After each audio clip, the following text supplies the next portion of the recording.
Yo, what's up guys? In today's video, we're going to be ranking the top 30 NBA duos from each team. We're going to be assuming that no players are injured. First up at number 30, we've got the Charlotte Hornets. This season, this team is pretty bad.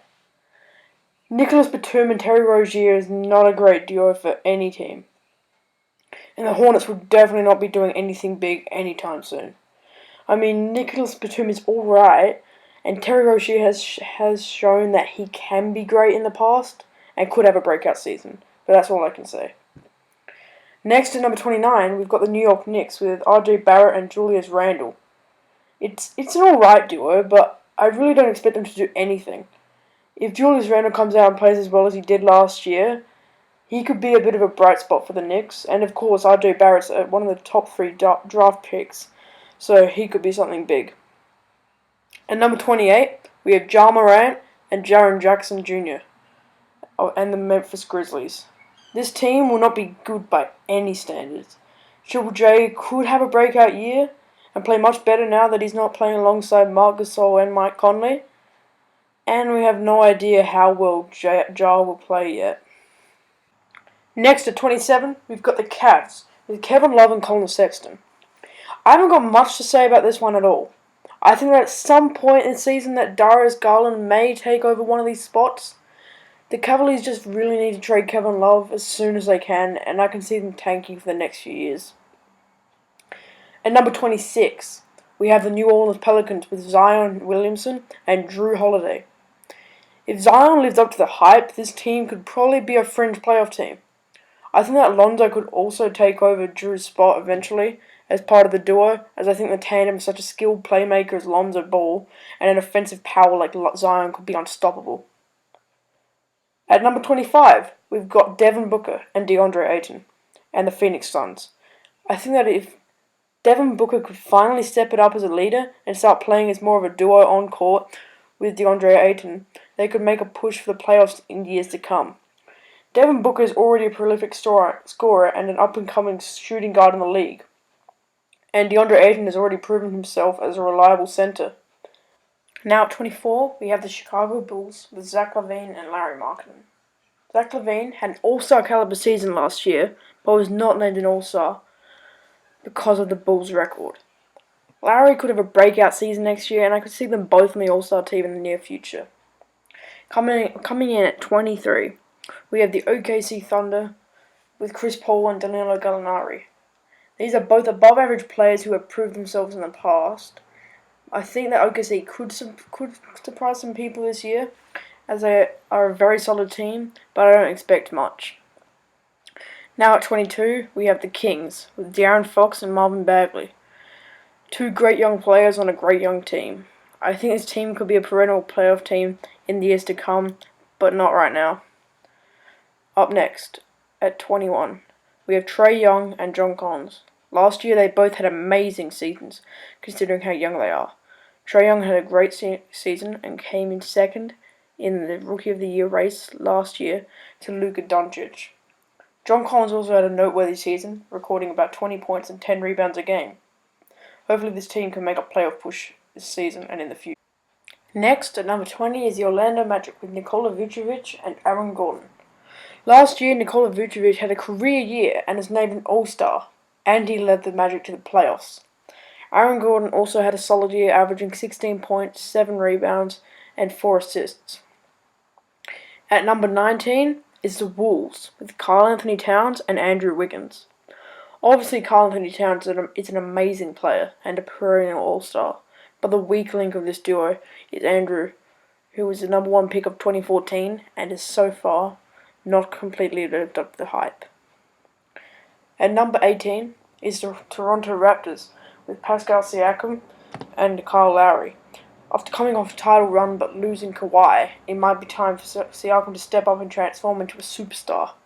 This duo is one of the ones that could play a low playoff seed. Next at number 17, we have the Miami Heat, with Jimmy Butler and Justice Winslow. Last year, the Heat were a very bad team, but now that they've added Jimmy Butler, I think that they could make a low seed playoff run. Next up at number 16, we have the Washington Wizards with John Wall and Bradley Beal. Beal has been a superstar for the last few years, and the Wizards have never really lived up to how good the team really should be. But it might be time to move on from John Wall after 10 years. Now, at number 15, we have the Detroit Pistons. After Blake Griffin's come back to stardom this season, and with such a skilled rebounding and defensive centre such as Andre Drummond, the Pistons should be able to make a 7th or 8th seed push in this year's postseason. Next, at number 14, we have the Indiana Pacers with Victor Oladipo and Malcolm Brogdon.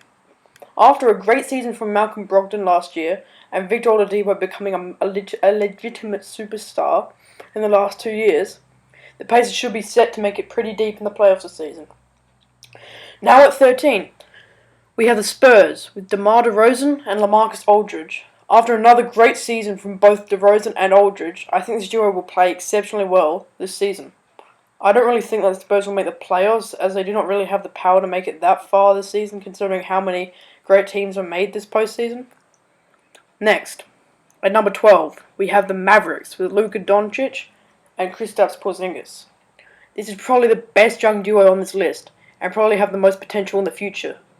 Porzingis has already been an all-star and has had multiple great seasons already. Luka Doncic just won the Rookie of the Year and had an amazing season last year. I think that this pairing will make the Mavs a playoff team in years to come. Now at number 11 is the Utah Jazz with Rudy Gobert and Donovan Mitchell. Mitchell and Gobert is a pairing that has already worked in the past, and they will almost definitely make the playoffs. Rudy Gobert was Defensive Player of the Year, and both of them are near All-Stars. Next at number 10 is the Boston Celtics with Kemba Walker and Jason Tatum. Kemba Walker just came off a career year where he was named an All-Star. Jason Tatum is an amazing player and should have a breakout year this season hopefully, and should become an All-Star.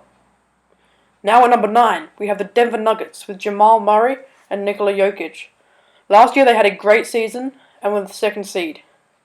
Jokic was named an All-Star and was an MVP candidate.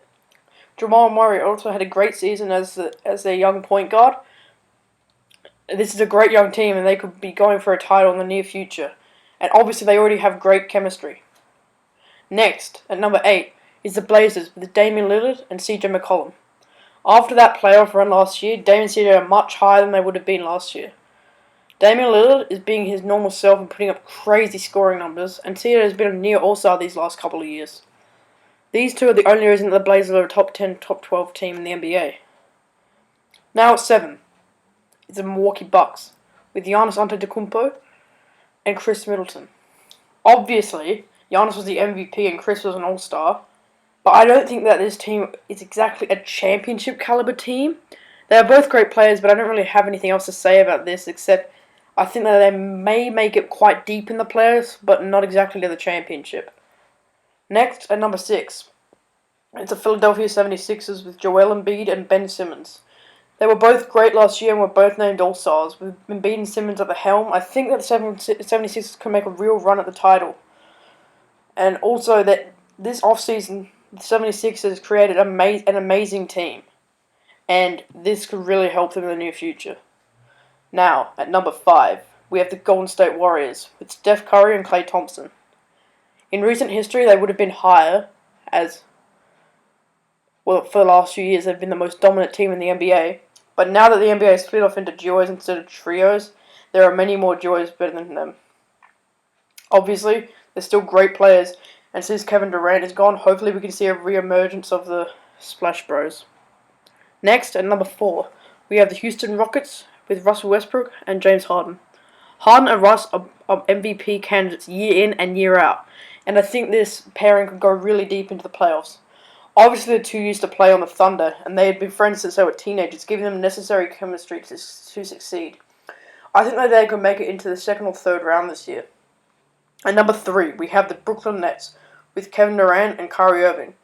This is one of the more exciting duos, as both Kyrie and KD are top 10 players in the NBA. This team could be very scary for the league in the next few years, and I think they could make it really deep in the playoffs when they have these two players playing alongside each other. At number 2, we have the LA Clippers with Kawhi Leonard and Paul George. Paul George last year was an MVP candidate, and Kawhi led the Raptors to their first ever championship and was named Finals MVP. These are two top players in the league and should be an amazing duo together, and would definitely make it very deep into the playoffs, if not to the finals and the championship.